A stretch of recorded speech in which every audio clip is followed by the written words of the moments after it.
Hello students, I am Mas Qureshi from LJ Institute of Applied Sciences. This is last of the 3 videos for Unit 3A of Chemistry Paper 301 for BSc Semester 5. In this video, we are going to discuss elimination reaction including the comparison with substitution reactions. So let us begin. In elimination reaction, two substituents or atoms are removed generally from the adjacent carbon to form a new pi bond. So basically it is a conversion of saturated compound to unsaturated compound. Similar to substitution reaction, there are two main mechanisms for elimination reaction, E1 and E2, where E2 and SN2 reaction have some similarity while E1 and SN1 also have some common features. We know that in substitution reaction, nucleophile attacks on the same alpha carbon where the leaving group is attached. But here in elimination, nucleophile, or we should call it a base, attacks on the hydrogen on the beta carbon. So it is called beta elimination. So let us understand the important mechanisms of elimination, starting with E2 mechanism. The most common example of E2 elimination is dehydrohalogenation. It is a single step mechanism quite similar to SN2, where the attack of nucleophile and removal of leaving group takes place simultaneously via a single transition state. The only difference is the attacking sites. Here the base tries to abstract the proton from the beta carbon, so the carbon-carbon double bond begins to form at the same time when the carbon-hydrogen and carbon-halogen bond begins to break. So here rate of the reaction is depending on both base and the substrate. That's why reaction is bimolecular and shows second order kinetics. It has been proved that the elimination reaction is stereospecific. Here, all 5 atoms or group involved in the transition state should be in the one plane. For this, there are two possibilities. First is anti-periplanar arrangement, where the dihedral angle between H and X is 180 degree. That is actually a staggered conformation. And the second is seen periplanar, where dihedral angle is 0 degree, which is eclipsed. As we know that anti-periplanar staggered arrangement is lower in energy than eclipsed arrangement, this reaction mostly takes place through anti-periplanar position under normal circumstances. The stereospecificity of this reaction can be understood by the example of 1,2-dibromo, 1,2-diphenyl ethane. This molecule is having 2 stereocenters and 3 stereoisomers, a meso compound and a pair of enantiomers. This is the Fischer projection. If we convert it to Sohor's projection, then it will look like this. First, we will see the elimination of meso compound. Now, to bring hydrogen and bromine in anti-periplanar position, we need to rotate the structure in any particular direction. Next, base will abstract the proton and bromide ion will be removed to form E product. Similarly, if we carry out E2 elimination in any one of the enantiomer of racemic mixture, then we will get Z isomer of the above product. Hence, it is a stereospecific reaction. Now, most of the reaction parameters affecting the E2 reaction are similar to SN2 reactions. It is favored by aprotic solvent, strong nucleophile or base, and good leaving group. But things are different when we talk about the bulkiness of the nucleophile or base. Here, E2 reaction are favored over SN2 reaction by using strong bulky base. Because bulky anion cannot attack the hindered carbon atom in SN2 reaction. On the other hand, it is much easier for such large anion to attack a beta hydrogen atom because it is more exposed and accessible than the alpha carbon atom. In contrast, if we have strong nucleophile but that is weakly basic and not bulky, then it will favor SN2 mechanism. Another important parameter is temperature. Increasing the temperature leads to more elimination because elimination requires higher activation energy as more bonds need to be broken in order to form alkene with compared to substitution. So, higher temperature favors elimination over substitution.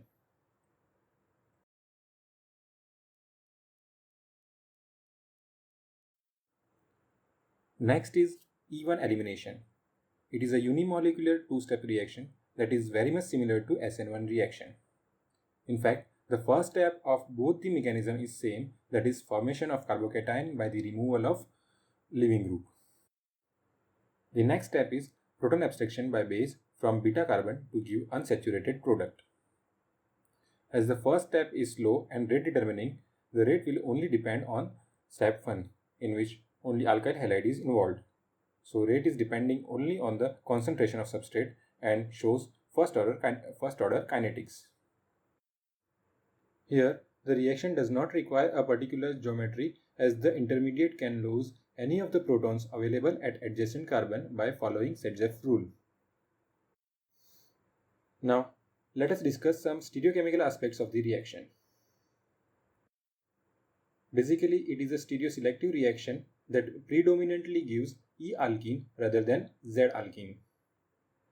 In E-alkene, bulky substituents are comparatively far away from each other than in Z-alkene.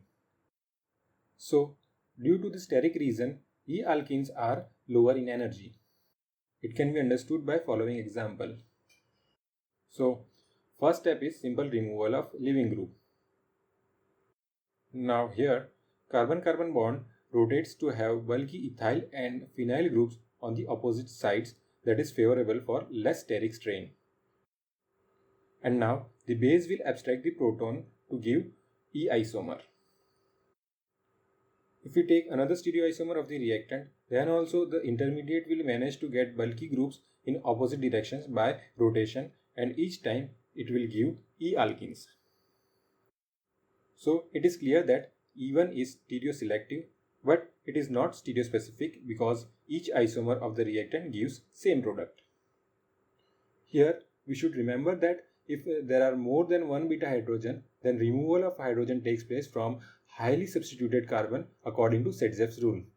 It is also applicable in E2 elimination. Now, if we talk about the factor affecting E1 reaction, then here also we will see similarity between SN1 and E1, as both the reaction are having same rate determining step. So similar to SN1, E1 is also favored by tertiary alkyl halides, polar protic solvents, good leaving groups, and weak or poor nucleophile, or we can say base. Here we can see that all the affecting parameters as well as rate determining step is similar for E1 and SN1 reaction. So generally, they cannot be individually controlled. Still, E1 is favored over SN1 by using higher temperature that we have already discussed in SN2 versus E2, and it is also favored as the size of the alkyl group on the alpha carbon increases. Because bulkier the group at alpha carbon, the harder it is for the nucleophile to attack.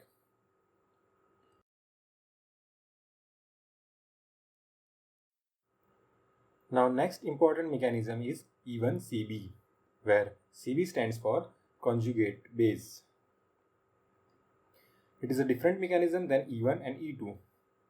As we have seen, in E1, X leaves first, then hydrogen, while in E2, both H and X leaves at the same time. Now in E1CB, H leaves first and then the X. So it is also two-step reaction which involves the formation of carbene ion. But there are two conditions to carry out the E1CB mechanism. First is about the leaving group. It must be a poor leaving group, or you can say strong base.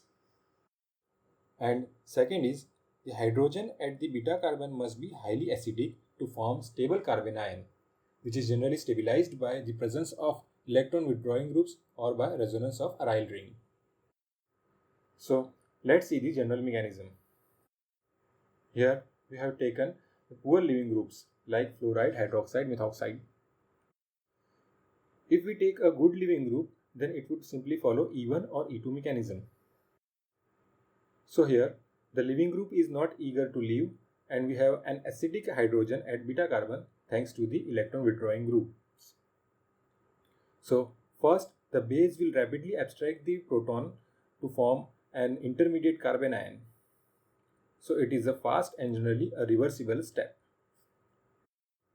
Now in the next step, the negative charge of the carbon ion is neutralized by the formation of double bond between alpha and beta carbon, and that is followed by the removal of leaving group. As the leaving group is poor, it requires more energy to break the carbon leaving group bond. So it is a slow step. Here, step 2 is unimolecular and its reactant is actually the conjugate base of the substrate, the starting material. It is noted as E1CB, that is elimination unimolecular conjugate base. The most common example of E1CB is dehydration of a famous aldol product. Here, hydroxide ion is a leaving group, which is a poor leaving group, and beta carbon is having an electron withdrawing group, that is carbonyl group. So it will undergo E1CB mechanism in the presence of strong base hydroxide. That will abstract the highly acidic proton from the central carbon to form carbon ion. Here, the carbon ion is further stabilized by delocalization and finally it will form a pi bond with alpha carbon by removal of leaving group to produce alpha beta unsaturated carbonyl compound. Here, you might be thinking that the reaction would be first order like E1 mechanism, but actually it shows second order kinetics because the rate is also depending on the concentration of the base. This is because in this unimolecular reaction, the concentration of intermediate carbon ion is itself determined by the concentration of base by the equilibrium. This can be understood by the equation of equilibrium constant K. Here, the equation of equilibrium constant K can be easily derived from the step 1. Here, K is equal to concentration of right hand side divided by concentration of left hand side. From this, we can derive the concentration of intermediate anion. Now, putting these values of anion in rate expression of the reaction, we can write it like this. Here, these values are constant, so it is clear that the rate is depending on the concentration of substrate as well as the concentration of base. So, it is a clear second order reaction. But it doesn't mean that the base is having any particular role in the second step.